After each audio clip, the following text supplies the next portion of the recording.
काफी समय पहले रामपुर गांव में बिरजू नाम से एक कुम्हार रहा करता था। बिरजू के परिवार में उसकी बहन कामिनी, जो कि एक विधवा थी, और उनके दो प्यारे प्यारे बच्चे राजू और मुन्नी थे। बिरजू का परिवार दलित समुदाय से था, इसीलिए गांव के लोग उनसे दूर रहते थे और कोई भी बिरजू से मिट्टी के बर्तन नहीं खरीदता था। इसीलिए वो बर्तनों को बेचने शहर जाया करता था। उस गांव में दलितों का पूजा पाठ करना वर्जित था, पर फिर भी कामिनी छुप छुप कर पूजा पाठ किया करती थी। एक दिन की बात है, कामिनी जल भरने गांव के सामूहिक तालाब में आती है। तभी गांव की दो औरतें उसे देख लेती हैं। क्यों रे, इतनी बार समझाने पर भी तू नहीं समझी? ये तालाब हम गांव वालों के लिए है, तेरे जैसे दलितों के लिए नहीं। और तू बार बार मुंह उठा कर यहाँ पे चली आती है पानी भरने के लिए। क्यों रे, तुझे एक बार में समझ नहीं आता? मुझे माफ कर दो बहन, पर मैं क्या करूँ, हमारा कुआं सूख चुका है और हमारे घर में एक बूंद पानी भी नहीं बचा। कृपया करके मुझे आज पानी भर लेने दो बहन, मैं दोबारा यहाँ नहीं आऊंगी। सुन रही है क्या बोल रही है ये? अभी जाकर मुखिया जी को तू बुला कर लेके आ। ये लातों के भूत बातों से नहीं मानेंगे। क्यों रे कामिनी, बेशर्मी की भी हद होती है। तुझे समझ नहीं आ रहा हम दोनों क्या कह रहे हैं? तू अभी रुक, मैं मुखिया जी को अभी बुला कर लेके आती हूँ, फिर वही तुझे समझाएंगे। थोड़ी ही देर में गांव मुखिया वहां आ जाते हैं और वो तीनों मिलकर कामिनी को काफी बुरा भला कहते हैं, जिससे कामिनी बहुत दुखी हो जाती है और घर आकर बहुत रोती है। बिरजू उसे किसी तरह संभालता है। इसी तरह काफी दिन बीत जाते हैं और गणेश चतुर्थी का त्योहार आ जाता है। गांव के सभी लोग काफी धूमधाम से गणेश जी की प्रतिमा को लाते हैं। जब लोग गणेश जी की प्रतिमा को गांव में ला रहे थे, तब राजू अपने मामा के साथ वहीं पे था। और हर बार की तरह इस बार भी राजू अपने मामा से पूछता है, मामा, आज तो गणेश चतुर्थी है, गांव वाले तो कितने धूमधाम से गणेश जी की मूर्ति को ला रहे हैं। चलिए ना मामा, हम भी दुकान जाते हैं और गणेश जी की मूर्ति लाते हैं, फिर हम भी अपने घर में गणेश जी की पूजा करेंगे। राजू की बातें सुनकर बिरजू कहता है, नहीं राजू, हम गणेश जी की पूजा नहीं कर सकते। हम दलित हैं और इस गांव के प्रथा के अनुसार अगर हम किसी भी देवी देवताओं की पूजा करेंगे तो ये गांव वाले हमें गांव से निकाल देंगे। इसलिए हम किसी भी देवी देवताओं की पूजा नहीं कर सकते। राजू, चलो अब घर चलते हैं। अपने मामा की बातें सुनकर उस वक्त तो राजू कुछ नहीं कहता और अपने घर आ जाता है। लेकिन यह बातें अब उसके दिमाग में घर कर चुका था। राजू को सपने में भी गणेश जी की प्रतिमा दिखाई देता है, जिससे आधी रात को उसका नींद खुल जाता है और वो अपने बहन को भी जगाता है। सुनो मुन्नी, क्यों ना हम भी इस बार गणेश जी की पूजा करें?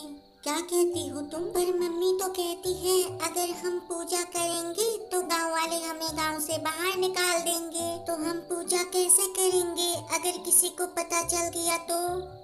हम चुपके से गणेश जी की प्रतिमा बनाएंगे और पूजा करेंगे, किसी को पता नहीं चलेगा। राजू के समझाने पर मुन्नी उसकी बातें मान लेती है और वो दोनों मिलकर रात को ही चुपके से गणेश जी का एक प्यारा सा प्रतिमा बना लेते हैं। अब इस प्रतिमा को कहाँ छुपाए? इसे हम अपने कमरे में छुपा देते हैं और सुबह मम्मी और मामा को दिखाएंगे। अगली सुबह, ये देखो माँ, हमने कितना प्यारा गणेश जी का प्रतिमा बनाया। अब हम भी गणेश चतुर्थी मनाएंगे। ये तुम लोगों ने क्या कर दिया बच्चों? अगर गांव वालों को पता चला वो हमें गांव से निकाल देंगे। राजू, मैंने तुम्हें पहले भी कहा था, हम दलित हैं, हम पूजा पाठ नहीं कर सकते। अगर गांव वालों को पता चल गया तो? पर मामा, गांव वालों को कैसे पता चलेगा? हम अपने घर में चुपके से पूजा करेंगे। क्यों माँ, तुम भी कुछ कहो ना, हमने इतने प्यार से गणेश जी की प्रतिमा को बनाया। हाँ बच्चों, तुम दोनों बिल्कुल ठीक कह रहे हो। हम इस बार गणेश जी की पूजा जरूर करेंगे। देखो ना भैया, बच्चों ने कितने मेहनत और प्यार से गणेश जी की प्रतिमा को बनाया है। शायद गणेश जी खुद चाहते हैं कि हम इस बार उनकी पूजा करें। आप लोग तैयार हो जाओ, मैं अभी जाकर आरती की तैयारी करती हूँ। कामिनी के कहने पर बिरजू भी उसकी बातें मान लेता है और पूरा परिवार मिलकर छुपके से गणेश जी की आरती शुरू करते हैं। पर उन्हें यह पता नहीं था कि गांव की एक औरत चुपके से उनकी बातें सुन रही थी। उस वक्त गांव में भी गणेश जी की पूजा आरंभ हो चुका था। वो औरत गांव के पूजा स्थल पर आती है और गांव के मुखिया को सारी बातें बता देती हैं। अच्छा, तो ये बात है। वो लोग अब हमारी बराबरी करेंगे। ये लातों के भूत बातों से नहीं मानेंगे। इन्हें अच्छा सबक सिखाना पड़ेगा। तुम अभी जाओ और सारे गांव वालों को लेकर बिरजू के घर पहुंचो। उन्हें आज अच्छा सबक सिखाएंगे। गांव मुखिया काफी गुस्से में था। वो गांव के सभी लोगों को लेकर बिरजू के घर पहुंचते हैं। क्यों रे बिरजू, क्या तू भूल चुका है कि तू दलित है और हमारे गांव के प्रथा के अनुसार तू पूजा पाठ नहीं कर सकता। आज तूने हमारे गांव के नियमों को तोड़ा है और इसका सजा तुझे आज जरूर मिलेगा। हमें माफ कर दीजिए मुखिया जी, हमसे बहुत बड़ी गलती हो गई। हमें माफ कर दीजिए। गांव मुखिया बिरजू की एक नहीं सुनता और वो अपने पहलवानों को आदेश देते हैं। आज इस बिरजू को ऐसा सबक सिखाओ जिससे वो फिर कभी ऐसी गलती ना करे। गांव मुखिया के आदेश पर जैसे ही वो लोग बिरजू की ओर बढ़ते हैं, स्वयं गणेश जी वहां प्रकट होते हैं। रुक जाइए आप लोग ये कैसी मूर्खता कर रहे हैं। इस धरती का हर एक प्राणी ईश्वर के प्रति अपनी भक्ति का समान अधिकार रखता है और आप लोग इनसे इनका अधिकार छीनना चाहते हैं।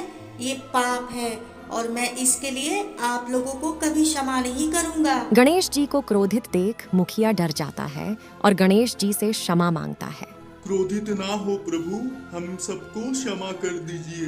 हमसे बहुत बड़ी गलती हो गई। भूलवश हमने काफी दिनों तक बिरजू और उनके परिवार को सताया है और परेशान किया है, पर अब हमें अपने गलती का एहसास हो चुका है। प्रभु कृपया करके शांत हो जाइए और हमें क्षमा कर दीजिए। हम दोबारा ऐसा कभी नहीं करेंगे। शांत हो जाओ श्यामलाल, मैं तुम्हें और बाकी सभी लोगों को क्षमा करता हूँ। ईश्वर कभी किसी के साथ पक्षपात नहीं करता और ईश्वर के सच्चे भक्तों को भी किसी के साथ पक्षपात नहीं करनी चाहिए। इस कथन को हमेशा स्मरण रखना श्यामलाल। मेरा आशीर्वाद इस गांव पर हमेशा बना रहेगा। सुखी भव। इसके बाद गणेश जी वहां से अंतर्ध्यान हो जाते हैं। हम सबको माफ कर दो बिरजू, हमने भूलवश तुम्हें और तुम्हारे परिवार को काफी सताया है। हमें कृपया करके माफ कर दो बिरजू। अंत में मुखिया बिरजू के परिवार से क्षमा मांगता है और गांव के सभी लोग सुखी से गणेश चतुर्थी का उत्सव मनाते हैं।